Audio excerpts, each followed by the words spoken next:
प्रश्न क्रमांक 1 आहे, खालीलपैकी शुद्ध शब्द कोणता ते ओळखा. तर या ठिकाणी शुद्ध शब्द आहे ऑप्शन बी कवयित्री. ऑप्शन बी आपलं बरोबर आहे. तर या ठिकाणी कवयित्रीमध्ये य ला काय असते, पहिली वेलांटी असते, हे तुम्हाला लक्षात ठेवायचं आहे. पुढचा प्रश्न पाहूया. प्रश्न क्रमांक 2, ने ए शी हे कोणत्या विभक्तीचे प्रत्यय आहेत. तर ने ए शी हे तृतीय विभक्तीचे प्रत्यय आहेत. ऑप्शन ए बरोबर आहे. तृतीय विभक्तीचे एकवचनीमध्ये हे प्रत्यय असतात आणि ने ए शी हे काय असतात, क्रियेच्या साधनाचा बोध करतात. ऑप्शन ए बरोबर आहे. पुढचा प्रश्न आहे प्रश्न क्रमांक 3, पक्ष या शब्दाचे दोन भिन्न अर्थ कोणते आहेत ते सांगायचे आहे. तर पक्ष या शब्दाचे दोन भिन्न अर्थ आहे, एक म्हणजे बाजू आणि दुसरा म्हणजे पंधरवडा. तर पक्ष या शब्दाचा वापर एखाद्या विषयाची बाजू किंवा महिन्यातील 15 दिवसांचा काळ, ज्याला आपण शुक्ल किंवा कृष्ण पक्ष म्हणतो, हे दर्शवण्यासाठी देखील होतो. तर अशा प्रकारे हे दोन त्याचे भिन्न अर्थ आहेत. पुढचा प्रश्न आहे प्रश्न क्रमांक 4, ज्याला कोणीही शत्रू नाही असा या शब्दसमूहाबद्दल एक शब्द सांगायचा आहे. तर ज्याला कोणीही शत्रू नाही असा कोण, अजातशत्रू. ऑप्शन ए बरोबर आहे. ज्याचा शत्रू अजून जन्माला आलेला नाही किंवा ज्याला कोणीही शत्रू नाही त्याला अजातशत्रू असं म्हणतात. पुढचा प्रश्न आहे प्रश्न क्रमांक 5, ती मुलगी हुशार आहे या वाक्यातील हुशार हे कोणते विशेषण आहे. तर हे गुणविशेषण आहे. हुशार हा शब्द काय आहे, नामाचा विशिष्ट गुण दर्शवतो, म्हणून त्याला आपण गुणविशेषण या ठिकाणी म्हणणार आहे. पुढचा प्रश्न आहे प्रश्न क्रमांक 6, मी पत्र लिहित असे या वाक्यातील काळ कोणता आहे. तर या वाक्यामध्ये रीती भूतकाळ आहे. ऑप्शन डी बरोबर आहे. तर भूतकाळात एखादी जर क्रिया सतत घडण्याची रीत किंवा सवय दर्शवत असेल तर त्याला आपण असे हे सहाय्यक क्रियापदाचा वापर करतो. त्यामुळे या ठिकाणी असे हे सहाय्यक क्रियापद असल्यामुळे ते काय आहे, रीती भूतकाळामध्ये येणार आहे. पुढचा प्रश्न आहे प्रश्न क्रमांक 7, पद्य रचनेत ठराविक अक्षरांवर किंवा शब्दांवर थांबण्याच्या जागेला काय म्हणतात. तर त्याला यती असं म्हणतात. ऑप्शन डी बरोबर आहे. या ठिकाणी यती म्हणजे काय बघा, कवितेचे चरण म्हणताना जिथे थोडा वेळ विसावा घ्यावा लागतं किंवा थांबावं लागतं, तर त्या ठिकाणाला शास्त्रीय भाषेत किंवा मराठी व्याकरणाच्या भाषेत यती असं म्हणतात. ऑप्शन डी बरोबर आहे. पुढचा प्रश्न आहे प्रश्न क्रमांक 8, संधी म्हणजे काय. आता संधी म्हणजे काय, तर त्याला वर्ण एकत्र होणे म्हणतात. ऑप्शन सी बरोबर आहे. या ठिकाणी व्याख्या बघा, दोन शब्द जवळ येताना पहिल्या शब्दाचा शेवटचा वर्ण व दुसऱ्या शब्दाचा पहिला वर्ण एकत्र येऊन एक नवीन वर्ण तयार होतो, याच प्रक्रियेला काय म्हटलं जातं, संधी असं म्हटलं जातं. ऑप्शन सी बरोबर आहे. पुढचा प्रश्न आहे प्रश्न क्रमांक 9, खालीलपैकी कोणता शब्द पोर्तुगीज भाषेतून मराठीत आलेला आहे. तर या ठिकाणी पोर्तुगीज भाषेतून मराठीत आलेला शब्द आहे बटाटा. ऑप्शन सी बरोबर आहे. बटाटा हा मूळ पोर्तुगीज भाषेतील शब्द आहे, जो मराठीत किंवा संस्कृतीचा एक अविभाज्य भाग झालेला आहे. ऑप्शन सी आपलं बरोबर आहे. पुढचा प्रश्न आहे प्रश्न क्रमांक 10, संयुक्त वाक्य ओळखण्यासाठी खालीलपैकी कोणते अवयव वापरले जाते. तर संयुक्त वाक्य ओळखण्यासाठी आणि हे अवयव ओळखले जाते. ऑप्शन बी बरोबर आहे, किंवा त्याचा वापर केला जातो. या ठिकाणी थोडक्यात माहिती बघा, आणि हे समुच्चयबोधक अभियान्वयी अव्यय दोन स्वतंत्र प्रधान वाक्यांना जोडून संयुक्त वाक्य तयार करते. त्यामुळे ऑप्शन बी आपलं बरोबर आहे. प्रश्न क्रमांक 11, डोळे पांढरे होणे या वाक्प्रचाराचा अचूक अर्थ सांगायचा आहे. तर त्याचा अर्थ आहे भीतीने खूप घाबरणे. ऑप्शन ए बरोबर आहे. खूप भीती वाटल्याने किंवा मृत्यूच्या दारात असताना डोळ्यांची जी अवस्था होते त्यालाच काय म्हटलं जातं, डोळे पांढरे होणे किंवा भीतीने खूप घाबरणे, असा याचा अर्थ आहे. ऑप्शन ए बरोबर आहे. पुढचा प्रश्न आहे प्रश्न क्रमांक 12, अति तेथे माती या म्हणीचा अर्थ सांगायचा आहे. तर या म्हणीचा अर्थ आहे कोणत्याही गोष्टीचा अतिरेक हा वाईट असतो. ऑप्शन डी बरोबर आहे.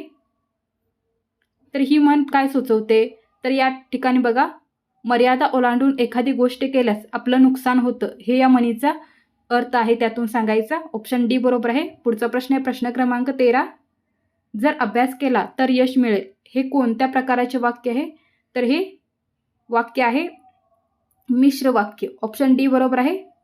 मिश्र वाक्यामध्ये जेव्हा तेव्हा जर तर यांसारख्या संकेतबोधक उभयान्वयी अव्ययाने जोडलेली वाक्य मिश्र स्वरूपाचे असतात. तर ऑप्शन डी आपलं बरोबर आहे. या ठिकाणी तरचा वापर आहे. पुढचा प्रश्न आहे प्रश्न क्रमांक 14, इच्छिलेली वस्तू देणाऱ्या कल्पित झाडाला काय म्हणतात. तर त्या झाडाला कल्पवृक्ष म्हणतात. ऑप्शन सी बरोबर आहे. पौराणिक कथेनुसार कल्पवृक्ष हे एक असे झाड आहे ज्या खाली बसून जे काही मागितले ते मिळते, अशी एक कल्पना आहे. ऑप्शन सी बरोबर आहे. प्रश्न क्रमांक 15. कमळ या शब्दाला समानार्थी शब्द कोणता आहे? तर कमळ या शब्दाचा समानार्थी आहे ऑप्शन बी पंकज. ऑप्शन बी बरोबर आहे. पंक म्हणजे चिखल आणि ज म्हणजे जन्मलेला. चिखलात जन्मणारे किंवा जन्मलेले म्हणून त्याला कमळ असं म्हटलं जातं. ऑप्शन बी उत्तर आहे. पुढचा प्रश्न आहे प्रश्न क्रमांक 16. वाक्यातील शब्दांच्या परस्पर संबंधानुसार वाक्याच्या रचनेत बदल करण्याला काय म्हणतात? तर त्याला आपण वाक्य रूपांतर असं म्हणतो. ऑप्शन डी बरोबर आहे. वाक्याच्या अर्थाला बाधा न आणता त्याच्या रचनेत जो केलेला बदल असतो त्यालाच काय म्हटलं जातं? वाक्य रूपांतर असं म्हणतात. पुढचा प्रश्न आहे प्रश्न क्रमांक 17. बेकायदेशीर या शब्दाचा विरुद्धार्थी शब्द कोणता आहे? तर तो आहे वैध. ऑप्शन ए बरोबर आहे. जे कायद्याला धरून असते त्याला काय म्हटलं जातं? वैध किंवा लीगल असं म्हणतात आणि ते बेकायदेशीर या शब्दाच्या विरुद्ध आहे. पुढचा प्रश्न आहे प्रश्न क्रमांक 18. मराठीत प्रयोगाचे मुख्य किती प्रकार आहेत? तर मराठीत प्रयोगाचे मुख्य 3 प्रकार आहेत. कोणकोणते बघा? कर्तरी, कर्मरी आणि भावे हे प्रयोगाचे मुख्य 3 प्रकार मानले जातात. पुढचा प्रश्न आहे प्रश्न क्रमांक 19. खालीलपैकी कोणता शब्द सामान्य नाम आहे? तर या ठिकाणी सामान्य नाम असलेला शब्द आहे नदी. ऑप्शन बी बरोबर आहे. नदी हा शब्द एका संपूर्ण वर्गासाठी वापरला जातो म्हणून ते काय आहे? सामान्य नाम आहे. पुढचा प्रश्न आहे प्रश्न क्रमांक 20. आई वडील हा शब्द कोणत्या समासाचे उदाहरण आहे? तर ते द्वंद्व समाज. ऑप्शन बी बरोबर आहे. द्वंद्व समासाचं उदाहरण आहे. ज्या समासातील दोन्ही पदे काय असतात? महत्त्वाचे असतात. उदाहरणार्थ आई आणि वडील हे दोन्ही पदे महत्त्वाचे आहेत म्हणून ते काय येणार आहे? द्वंद्व समाज येणार आहे. पुढचा प्रश्न क्रमांक 21. रामाने आंबा खाल्ला या वाक्यातील प्रयोग कोणता आहे? तर या वाक्यामध्ये कर्मणी प्रयोग आहे. आता कर्मणी प्रयोग म्हणजे काय बघा? ज्या वाक्यात क्रियापदाचे रूप कर्त्याच्या नाही तर कर्माच्या लिंग वचनानुसार बदलते त्यास कर्मणी प्रयोग असं म्हणतात. या ठिकाणी या वाक्यामध्ये क्रियापद कर्माच्या म्हणजे आंबा हे काही कर्म आहे वाक्यामध्ये. तर आंबा या शब्दाच्या किंवा कर्माच्या लिंग वचनानुसार बदलत असल्याने आणि कर्त्याला ने प्रत्यय असल्याने हे कसलं वाक्य आहे? कर्मणी प्रयोगाचं वाक्य आहे. पुढचा प्रश्न आहे प्रश्न क्रमांक 22. मराठी भाषा प्रामुख्याने कोणत्या लिपीत लिहिली जाते? तर मराठी भाषा ही प्रामुख्याने देवनागरी लिपीत लिहिली जाते. ऑप्शन बी बरोबर आहे. तर देवनागरी लिपीत आणखी कोणकोणत्या भाषा लिहिल्या जातात? तर मराठी, हिंदी आणि संस्कृत या भाषांच्या लेखनासाठी देवनागरी लिपीचा वापर होतो. पुढचा प्रश्न आहे प्रश्न क्रमांक 23. आई बाळाला हसवते या वाक्यातील क्रियापदाचा प्रकार ओळखायचा. तर या वाक्यामध्ये प्रयोजक क्रियापद आहे. ऑप्शन ए बरोबर आहे. आता या ठिकाणी प्रयोजक क्रियापदाची व्याख्या बघा. जेव्हा कर्ता स्वतः क्रिया न करता दुसऱ्याकडून करून घेतो तेव्हा त्यास प्रयोजक क्रियापद म्हणतात. आता या ठिकाणी आई बाळाला हसवत आहे म्हणजे आई स्वतः हसत नाही आहे तर ती बाळाकडून क्रिया करून घेत आहे म्हणून हे प्रयोजक क्रियापद येणार आहे. पुढचा प्रश्न आहे प्रश्न क्रमांक 24. धातुसाधित या शब्दांना दुसरे नाव काय आहे? तर यांना कृदंत असं देखील म्हटलं जातं. आता धातूंना प्रत्यय लागून पूर्ण क्रिया न दर्शवता नामाचे किंवा विशेषणाचे कार्य करणाऱ्या शब्दांना कृदंत किंवा धातुसाधिते असं म्हणतात. ऑप्शन सी आपलं बरोबर आहे. पुढचा प्रश्न आहे प्रश्न क्रमांक 25. पक्षी झाडावर बसला या वाक्यातील वर हे कोणते अव्यय आहे? तर हे शब्दयोगी अव्यय आहे. ऑप्शन सी बरोबर आहे.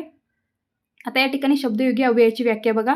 शब्दाला जोडून येणाऱ्या आणि त्यांचा इतर शब्दांशी संबंध जोडणारे अवयवाला शब्दयोगी अव्यय असं म्हणतात. तर या ठिकाणी झाड या शब्दाला वर हा शब्दयोगी अव्यय जोडून आलेला आहे आणि त्याचा संबंध इतर शब्दांशी आहे त्यामुळे आपलं ऑप्शन सी बरोबर असणार आहे. तर धन्यवाद विद्यार्थी मित्रांनो. जर तुम्हाला हा व्हिडिओ आवडला असेल तर ज्ञान स्पर्धा मराठी या आपल्या यूट्यूब चॅनलला सबस्क्राईब करा म्हणजे तुम्हाला असेच व्हिडिओ पुढे पाहायला भेटतील. धन्यवाद.